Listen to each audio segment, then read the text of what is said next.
እኔ የምለው ታዋቂነት ወይም ደግሞ አዋቂነት ያወቁትን ሁሉ መናገር ነው እንዴ?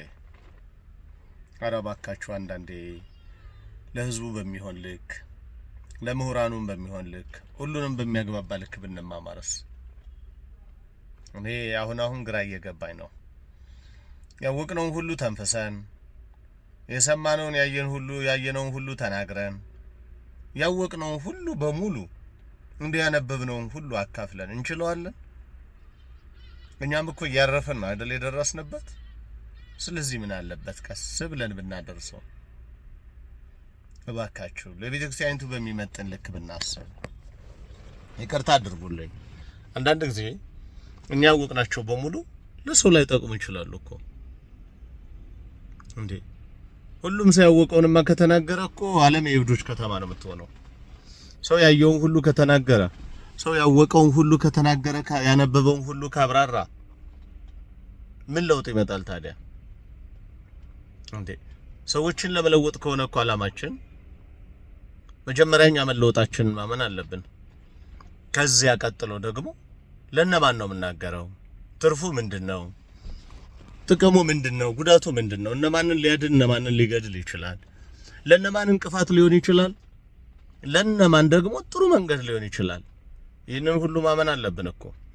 አንድ ነጋዴ እቃ ሲያቀርብ ከስተመሮቹን ያውቃል፣ የከስተመሮቹን አቅም ያውቃል። የት አካባቢ ነው የምከፍተው? ምን አይነት ማህበረሰብ አለ? አቅሙ ምን ያክል ነው? ይህንን ሁሉ ያውቃል እኮ። እኛ ምንም ነገር ሁሉ ጊዜ በቃ ያለ መጠን ዝም ብለን ልክ በሌለው መንገድ መጣንና አሁን ልክ በሌለው መንገድ እያመጣን መጫን አይከብድም? እባካችሁ ያው ትንሽ አደብ ለመግዛት እንሞክር፣ ረጋ እንበል ለማለት ነው። እየተቆጣው አይደለም በነገራችን ላይ ግን ሐሳብ ሼር ለማድረግ ያክል በዚህ ልክ ባንሆንስ? አባቶቻችን አውቃለሁ ምሁርነታችሁን፣ አውቃለሁ የእውቀታችሁን ጥግ። ግን ደግሞ ምሁርነት የሚገለጠው ታዲያ አመጣጥኖ ሰውን በመረዳት አይደለም። ሰዎችንም በልክ ካልተረዳን እኮ ታዲያ ምሁራንም አይደለንም ማለት እኮ ነው።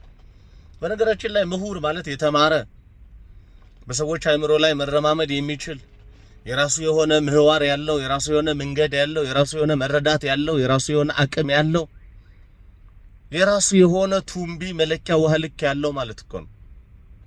ታዲያ በሰው ዛቢያ መንቀሳቀስ አይከብድም? ይሄማ ማንም ሰው እኮ ይለዋል። የሰማው ሁሉ ወዲያው እኮ የሚጮህ ከሆነ ያ ሰው እብድ ነው የሚባለው። ያነበበው ሁሉ የሚናገር ከሆነ እኮ የራሱ የሆነ የለውም። ስለዚህ ያነበባትን ብቻ ያችን ወደ ያገኛትን ነው የሚተነፍስ ማለት እኮ ነው። እና ቋት ሊኖረን ይገባል፣ ማጠራቀሚያ ሊኖረን ይገባል፣ ባንክ ሊኖረን ይገባል። የእውቀት ባንክ ሁልጊዜ የሚመዘዝ መሳሪያና ለተፈላጊ ሰዓት የሚመዘዝ መሳሪያ እኮ እንዳይደሉም አይደለም። ስለዚህ ጥይታና ባክን አንዳንዴ ይቅርታ አድርጉልኝ። ለማንኛውም እንመካከር ለማለት ነው። አመሰግናለሁ።